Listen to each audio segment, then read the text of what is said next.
is up, everybody? Welcome back to Mount MoGraph. As always, my name's Matt, and in today's video we got Summit 57 weighted object dynamics inside Adobe After Effects. Here's a couple reasons why you should watch this video. A, it's fun. B, it's fun. C, it's fun. And D, it looks sweet. So I put together two very basic examples of what you can do with this effect, and then we're going to go ahead and actually recreate both examples, and it should be a blast, so I hope you guys like it. So check this out. As you can see, we have a cube, and it spins around, but it actually stretches, and it's not like a normal squash and stretch that you would see. It's actually like there's a drag. So we're going to put together a really cool effect today, and this is the most basic example of it. So I hope you can tell that just by looking at this is a lot more of a dynamic animation. So this is something actually I'm going to start including in projects, even if it's just a very subtle touch of this effect. Just getting that little extra stretch really seems to help out what an object or what an animation looks like. And so here is the second little example that we're going to go and recreate, and this one also we're going to make like a cell shading effect on top of this. So both these effects are very easy to put together, but they're very weird at the same time. So I think this looks pretty sweet. It looks like something that you probably didn't get inside After Effects in both manners of the stretching and the cell shading. So we're going to go ahead and jump into After Effects right now and get this video rolling. So I got Adobe After Effects, like the 2014 update or something, so that's why it's all blue and sweet looking and flat. So let's create a new composition, 1920 by 1080, and let's just call this one example 1, because we're going to make the first example. So the first thing I'm going to do is just go ahead and trim down this timeline, because 10 seconds is way more than we need. Let's go ahead and create a new background layer. Let's go with a nice blue. And yeah, so we have that background layer. You can name it if you feel crazy. Otherwise, let's just go ahead and create a square. So just hold shift, drag that dude out. I'm going to use my motion script. You can do this without it. It does not matter at all. Just reposition the anchor point in the middle of this object, or actually let's go ahead and put it in one of the corners.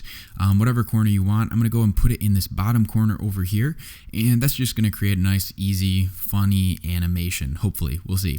And let's change our fill color to something that doesn't look so trashy. Let's go with yellow. We're going to pretty much make the same example I just showed you. So alright, we got that all set up. Let's go ahead and bring up our rotation properties, our scale properties, and our position properties. If you didn't know, you can hold shift and press all the shortcuts S, P, and R to bring up all of those guys. And let's just set a keyframe and maybe make our scale a little bit less here. Let's call it 83.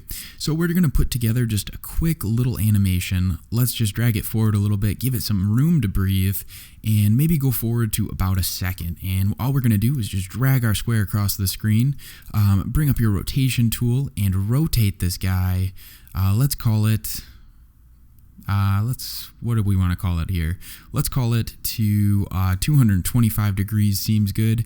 We'll scale it down a little bit, and then we'll go forward in time a little bit more, rotate it the rest of the way to, let's call it 1 full rotation and 90 degrees, move it over a little bit more, and I guess we'll scale it up just because we have extra keyframes to play around with. We'll grab these keyframes, copy them, and go forward a couple frames here and paste them, and then we'll just have this drop down. So just drop it a little bit just like this, and also rotate it. Just a touch there. Actually, I'll rotate it a little bit more. Let's go to 45 degrees and scroll forward just a little bit more on the timeline and bring this dude just straight up, something maybe around here, and we'll rotate it just a little bit more, I guess. I don't know. I have no idea what this animation is. I had an idea when I started and have since lost that idea.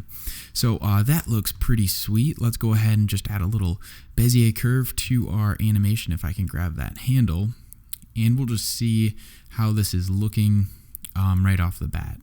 If I can get this guy. It's being all crazy. So we'll just 1 second. What the heck? Alright, well, whatever. We won't worry about that. And I'll just add some basic easing on top of this real quick. And I guess I'll do it on all of them. Just like that. And then grab this one, and I'm going to make this just an auto Bezier one, just so it calculates. So as you can see, we already have a pretty lively animation, I'll call it, just a tumbling little square. He's having more fun than I am, so I'm kind of jealous actually. And as you can see, this looks all right. It's pretty basic animation, kind of fun, I guess, maybe. I don't know what to say. But let's go ahead and make this effect amazing, and we'll give it some dynamics and some weighted dynamics at that. So in your effects and presets, there's a super awesome effect called Echo, which I just recently started playing around with, and it kind of gives your animation an onion skin look if you're used to any kind of frame-by-frame animation. So throw that dude onto your square, and if you scrub back in time, it looks like we actually have a little buddy square that's kind of tagging along, like an annoying little brother, just tagging along with the square, and he wants to have fun too. And yeah, it doesn't look that good. But what you can do with this effect is, first, we can play around with the time. They call it an echo, but really it is like a delay in the time. So if you want to really space it out and have it start 0.3 seconds after the other one, you can start to get complex animations with pretty minimal effort. But let's just not do anything with that right now and actually change our echo operator to maximum, which is going to give that guy a solid color. So as you can see, we now have 2 solid color squares, but only 1 layer. It's amazing, like a magic trick. So let's actually go and make our number of echoes. Let's turn this up, and let's really like crank it and just see, maybe like, I have no idea. Let's call it 15. That seems pretty obnoxiously large amount. So let's also turn this number down to maybe 0.03. And as you can see, our animation is looking sweet. There's all this junk happening. But this is obviously does not look like weighted dynamics, and that would be a misleading title if that's all we are about to do today.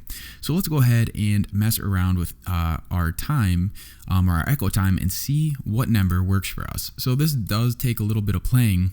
The smaller the number, the closer the echoes will be to your animation, which makes sense. So let's maybe make this like 0.003 and see what we get. Maybe scrub through.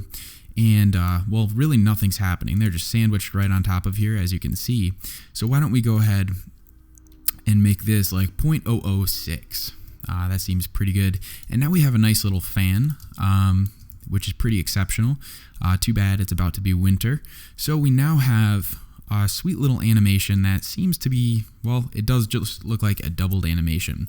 So this is not that cool yet. But let's keep this rolling and see what else we can do to bring this effect together. So when I first had this going, I was like, okay, this is kind of an interesting effect, and obviously you could just turn your echoes up a ton and your number way down and kind of get that look, but it's not quite the same as what the next effect is going to do for us.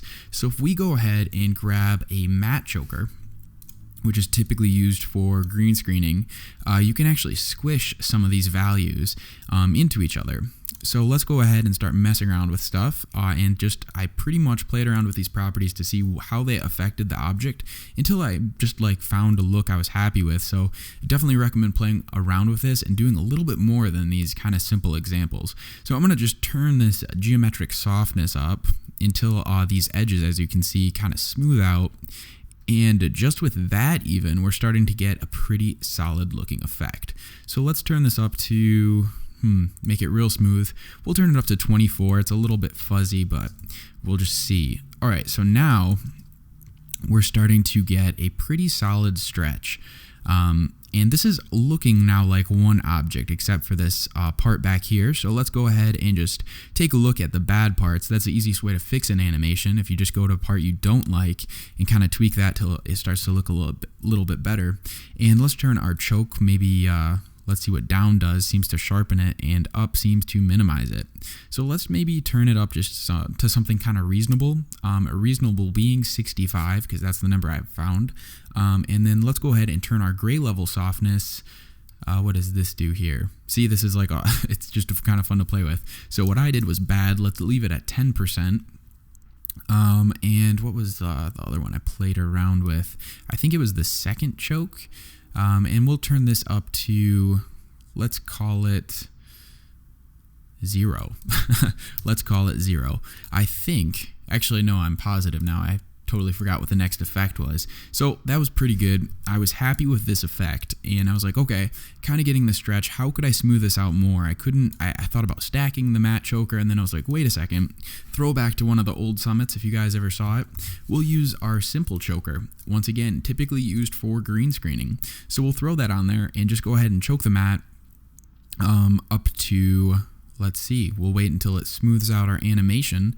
As you can see, it's actually shrinking when you really crank it up.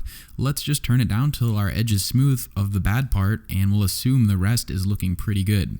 So obviously you do lose a little bit of size on your object, but now if I play this video, we're gonna have a stretchy looking object. So it's kind of like a squash and stretch rig, except it's much more dynamic. It's kind of like jelly. It looks like some of the parts are weighted, and it's almost like I don't know. I don't even know how to describe it. It's just a really, really cool effect. I made up a name for it, weighted object dynamics. I kind of feel like that's pretty realistic. So I'm happy with that. As you can see, you can take this effect and do so much more. So why don't we do so much more? We'll just grab our example one in our project manager, copy that guy and paste it. It looks like it's named example 2. How fortunate for us. That is what we're going to be doing. So first, let's go ahead and actually, well, you can either make a circle for this example, or if you're lazy, you can go down into your shape layer properties and just on your rectangle path, just turn your roundness up until it is so high that you have a perfect circle, which is kind of a nice way to cheat it. Put your anchor point in the middle of the object. If you would like, since it's a circle, we're probably not going to be spinning around the edges like we did with the other one. And let's actually just delete all these keyframes because we don't really need them. So with this example, we're going to make a little bounce. Would be fun. And why don't we change the background, because that would be boring just to look at the same thing. Let's go and make this. Looks like we settled on pink. We'll keep it on pink. So let's go ahead and make a new color for our yellow circle. Maybe turn this up to the same exact pink as the background. Horrible jokes tonight, just horrible, horrible, horrible. We'll say okay. We got the green circle, and let's go ahead and set a position and scale property keyframe. And then we'll press U just so we see just those two. Go forward in time to, let's call it 2 so I can rhyme. So we'll just drag this guy over. And as you can see, when you drag it, you will get a little bit of the echo delay in there. It's kind of going outside of our circle. And let's also just change our Bezier handles. So now we have a nice little bounce. Let's see how that's looking. Oh, that looks great. And let's go ahead and actually just do one more bounce and maybe fix this Bezier handle so we actually have 2 bounces. So that is looking fantastic. In the middle one, why don't we just turn down our scale, and then we'll just copy the same scale from the beginning over at the end so it's nice and perfect. Now maybe at the top of these 2 arcs, we'll actually scale this down just a touch, just for some interest, and I'll paste that over in the middle of the other one as well. And we'll make these auto Bezier keyframes. What you can do with this is actually just right click this keyframe and go down to keyframe interpolation, and then change it to temporal interpolation auto Bezier. But we just did the little shortcut up there. So let's go ahead and just add some easing to this. It doesn't really matter what you want to do. And we'll just see how this is all looking. So we now have a pretty sweet bounce, it looks like. And it's kind of like a stretchy kind of circle. You could totally do this with a path layer. However, what we're going to do next, you cannot do with a path layer. So let's take a look at what you cannot do with the path layer. What a segue. So right at the beginning, let's go ahead and see if we're happy with our echo.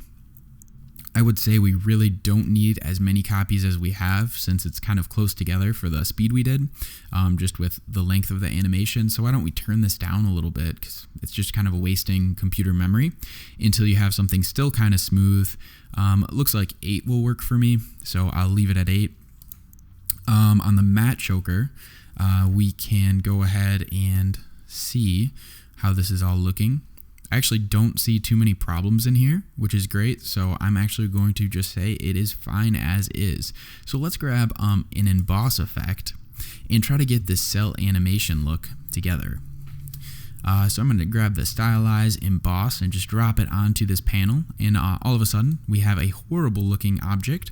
So let's go ahead and just tweak this, maybe set this to 0 just so it's kind of facing right at the top. Actually, probably not. Let's make it so we get a nice little angle, maybe 193. I like that little rim there. And let's turn our relief, I have no idea. I'm just kind of playing around at this point. But that's kind of how this effect came about. So it was kind of fun. So let's turn our relief to, let's call it 35. So it's kind of sticking out over there. And our contrast, let's see. We should probably make it a little bit more similar color. Let's call it 74, and we're going to blend it with the original. So let's just turn it up until it looks a little bit more normal. And not so crazy. So let's turn it up to 76, and now we have like this weird kind of green looking bean thing, and it's kind of a fake shadow, and I really liked that look.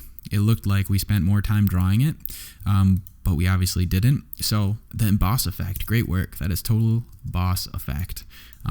Look at that play on words. So we now have this cool little Mexican jumping bean.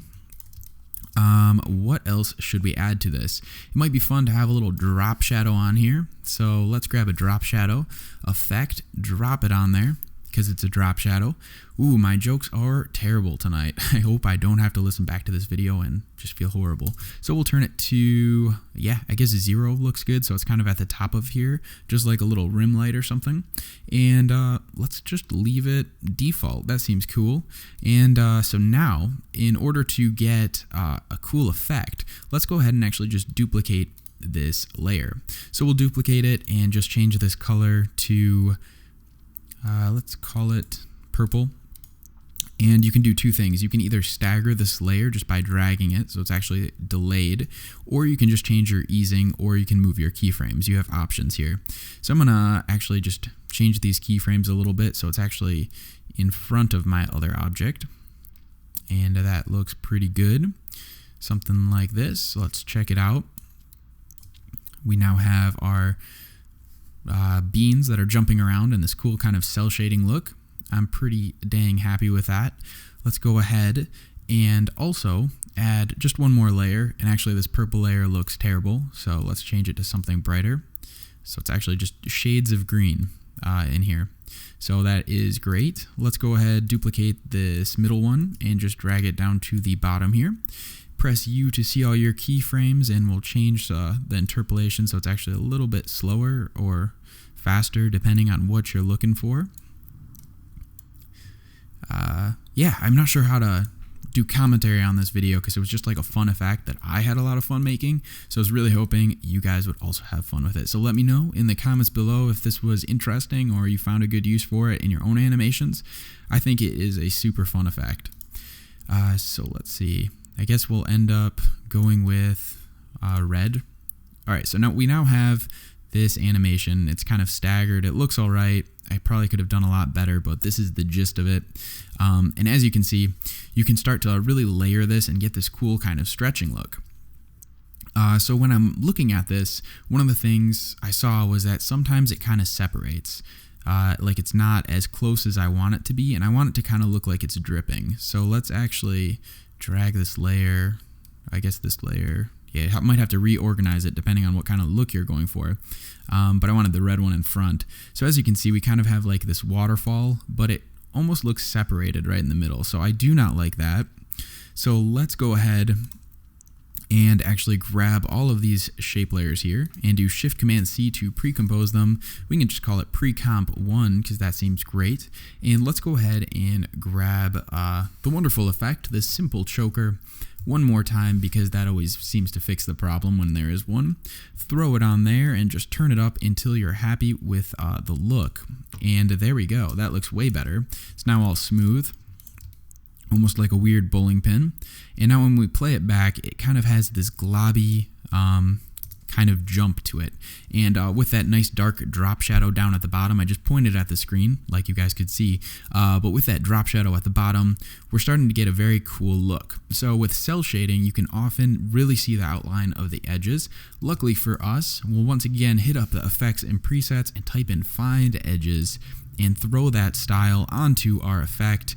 That looks bad, so let's just turn our blend with original up until we're happy with it, which is the trend of the day. Let's turn it up to 70, and as you can see, we now have this nice outline on our animation.